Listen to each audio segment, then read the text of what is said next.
Ecuador, por acabar con el correísmo, están acabando con la nación. Por el Dr. Francisco Herrera Arauz para www.ecuadorinmediato.com. Lo que estamos viviendo día a día. Ecuador ha caído en una vorágine de odio y falsedad económica, política y social que tiene un afán perverso de cambiar el esquema que le había gobernado en los últimos 10 años. Lo grave es que ese cambio se apunta de fingir una crisis, de alterar a propósito el modelo económico con el fin de crear una situación de caos y convencer a la gente que no hay nada más que hacer para irse de nuevo hacia atrás. Al neoliberalismo privatizador, que siempre será perjudicial para toda la nación. Por destruir al correísmo están acabando con la nación, y no es una equivocación, sino un plan premeditado.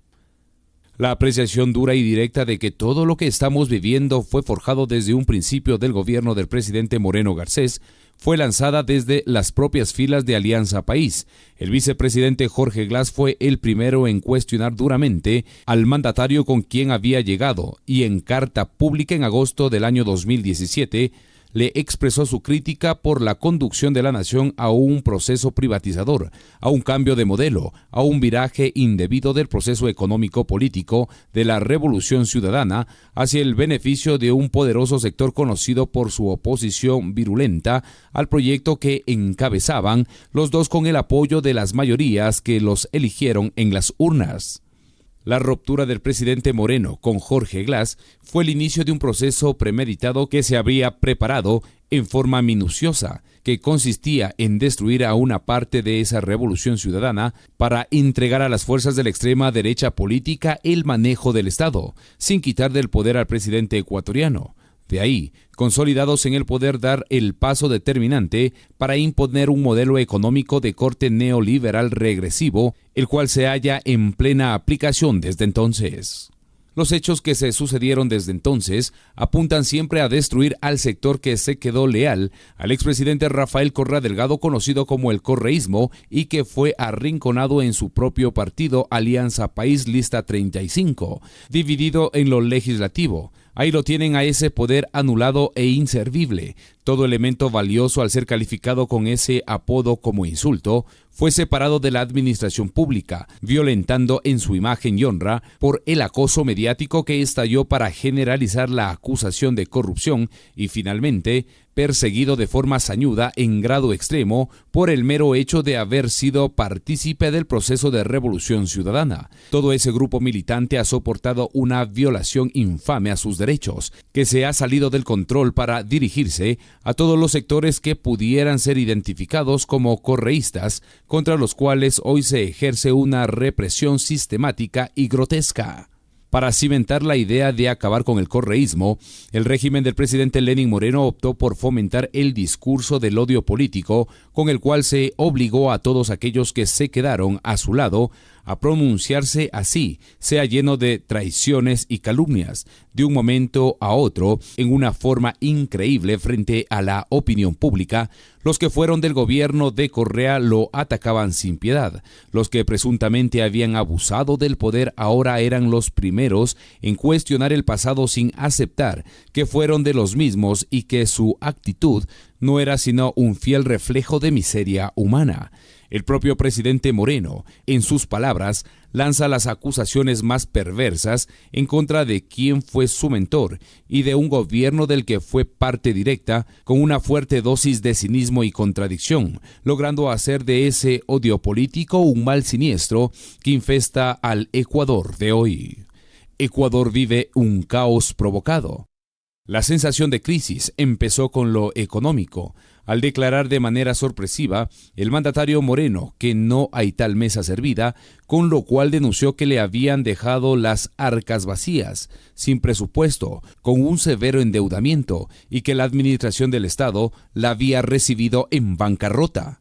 Fue a partir de ese momento que comenzó una especie de trajín sinuoso para justificar la no aplicación del plan de gobierno, en especial del modelo económico, con el que había ganado las elecciones en abril del año 2017, cometiendo desde una violación a la ética política, ya que con esa propuesta ganó las elecciones, hasta pasar a la ilegalidad de no ejercer su gobierno con ese plan que fue inscrito en notaría para poder terciar en las elecciones. entrando en un marco de ilegalidad notorio. En medio de un ambiente de incertidumbre porque el gobierno no tiene un plan económico, como lo gritaron los sectores de la gran empresa, la banca y el capital, el régimen decidió trazar con esto un modelo económico a su conveniencia. Así, luego de la reestructuración de su gabinete en octubre de 2017, conformado por elementos de las cámaras empresariales, ellos proclamaron que desde ese momento se desmontaba el correísmo en la economía. Resultado, un acuerdo negociado con el Fondo Monetario Internacional FMI, un endeudamiento superior a los 8.000 millones de dólares en los 2 años, perdón por deudas y tributos por más de 4.500 millones de dólares, y para luego perdonar a más de 17.000 empresarios delincuentes con cifras que sobrepasan los 2.000 millones de dólares en facturas falsas y un alto perjuicio para el Estado. El pasado 27 de mayo, concurrieron a Ecuador inmediato para analizar las cifras del informe presidencial los economistas Carlos de la Torre, exministro de Finanzas, y David Villamar, joven catedrático universitario. Escucharles fue sorprendente con su denuncia. La crisis económica fue inventada por el gobierno de Moreno y su equipo económico. El exministro de Economía y Finanzas del actual gobierno, como lo fue Carlos de la Torre, explicó por qué dice que la crisis económica por la que atraviesa Ecuador es inventada. Esto es debido a que en la entrega del gobierno en manos de Lenín Moreno, el mismo Fondo Monetario Internacional y entidades internacionales a las cuales se les entregó todas las cifras y datos reales, todas reconocieron el buen trabajo financiero del país. El director del Fondo Monetario Internacional para el Hemisferio Occidental reconoció que había un incremento del país en diciembre del 2017, es decir, se entregó a Moreno una economía sana y en crecimiento. Ahora tenemos un modelo de fracaso. Carlos de la Torre anunció que varias de las cifras y estadísticas que mostró el primer mandatario en su informe a la Nación son imprecisas y que él tenía ya conocimiento de todas las obligaciones que mantenía el país. Lo que sucede cuando se manejan las cuentas fiscales es que hay un espacio bien definido que son las obligaciones del Ecuador y están registradas de acuerdo a las mismas metodologías que establece el FMI. Varias veces se lo hizo al presidente, la exposición clarísima indicándole los pasivos que tenía el país y él conocía de la situación exacta. David Villamar, en cambio, puntualizó las ligerezas del gobierno nacional al definir de manera clara cuál es la deuda del país. Esta semana, escuché al presidente que la deuda que le dejaron superaba los 70.000 millones de dólares. Eso es falso, porque si vamos a ver las cuentas que presenta el Ministerio de Finanzas, luego de haberse endeudado en más de 7.000 millones de dólares, están mostrando una deuda externa de alrededor de 43.000 millones de dólares. El joven catedrático de Economía sostiene que esta cifra responde a un doble propósito por parte del gobierno. El objetivo más directo es netamente político y busca gobernar para quienes no votaron por el presidente Lenín Moreno. Eso es algo histórico y nunca antes visto, que un presidente gobierne para los que no votaron por él. Entonces, inventarse una crisis, alterar las cifras, mentir internacionalmente, falsificar los datos y políticas económicas para justificar por qué no se ha crecido en la economía entre el año 2017 o el 2018. Es criminal con una nación, a la que se le somete a tamaña mentira y todo para acabar con el correísmo. ¿Por qué se da este comportamiento perverso? El gran motivo es aplicar un retorno al modelo neoliberal fracasado de la década de los 90 y para ello hay que destruir la herencia de la Revolución Ciudadana. Por eso es que se dan hechos inconcebibles, a pretexto de destruir lo que dejó el gobierno de Rafael Correa Delgado, considerados como avances en el desarrollo de la nación, todo esto reconocido internacionalmente.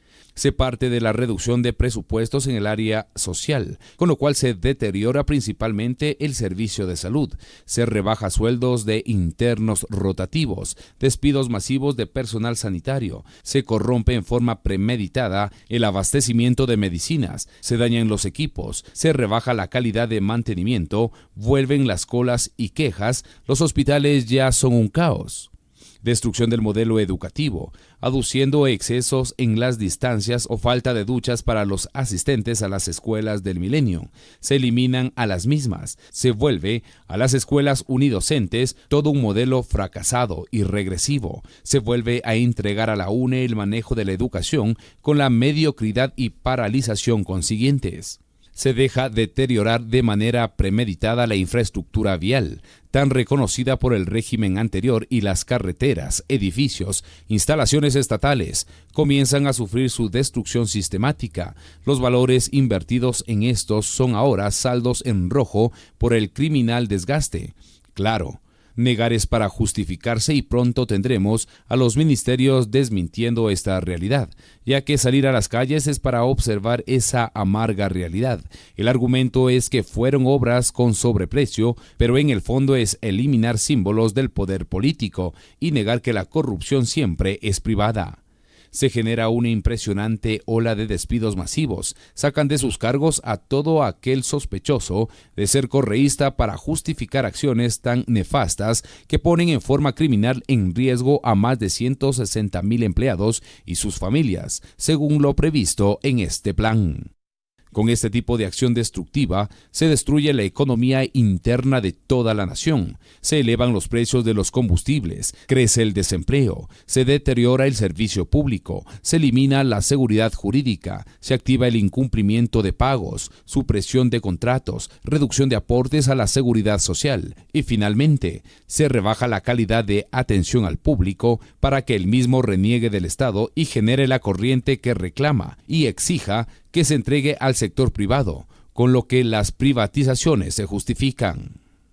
Pareciera que la crisis provocada va al campo de la seguridad y justicia, con lo cual se genera disminución de policías, lo que se vuelve a las calles a un mayor nivel de violencia, la reducción de personal penitenciario, con lo cual las cárceles se vuelven un infierno, destrucción de la legalidad o corrupción en las actuaciones de jueces y sobre todo fiscales, que terminan por destruir la poca institucionalidad que se había alcanzado hasta hace un tiempo atrás. Peor aún, el plan incluía destruir todos los controles del correísmo y, claro, más allá del beneficio del perdón tributario a solo 20 grupos económicos del país, estafando a los impuestos, el problema, según el economista David Villamar, que por ajustar un poco a la banca, lo desajustaron demasiado. En el 2018 tuvimos un crecimiento económico de menos del 1,5%. Pero las utilidades de la banca crecieron el 40%. Lo que tenemos es una utilidad a costa del crecimiento de la economía, no a la par. Resultado, un alto costo del dinero, encarecimiento del crédito y baja en la producción nacional. Destruyeron la demanda interna y encarecieron la competitividad. Todo un desastre que más parece apunta a una salida premeditada de la dolarización ecuatoriana. Y ahora, como todo lo anterior fue malo, por ser correísta, le someten al país a una negación de sus propios derechos, con lo cual pronto veremos cómo se le impone la destrucción de las 40 horas, autoatentado contra su estabilidad laboral por ser demasiado incremento de horarios de trabajo, no pago de sus obligaciones y privatización grotesca de la seguridad social, porque eso afecta a la productividad y al empleo. Hecho más falso no puede darse en contra de la propia gente, pero le tienen convencida de lo contrario sin considerar cómo acaban con la nación. ¿De qué ha servido todo ese odio político? ¿De qué vale haber construido un sector público fuerte si no es para que un grupo de asalto, que perdió las elecciones, lleguen a poner el modelo que ellos quieren y privatizarlo todo? Esto es un forzar de la crisis para generar un deterioro de los negocios del Estado para que se lo tomen unos cuantos negociantes privados y beneficiarse ellos en perjuicio de todos. Para esto, toda esta farsa que debe y es denunciada en estas palabras y de otros respetables analistas que no temen en decirlo, inventaron esta crisis de manera siniestra. Que Ecuador nunca se olvide de este mal momento de la historia. Estamos siendo gobernados por una horda de privatizadores que quieren repartirse la nación como botín de despojos. Ya ven todo lo que están haciendo por acabar con el correísmo. Están acabando con la nación. ¡Qué miseria!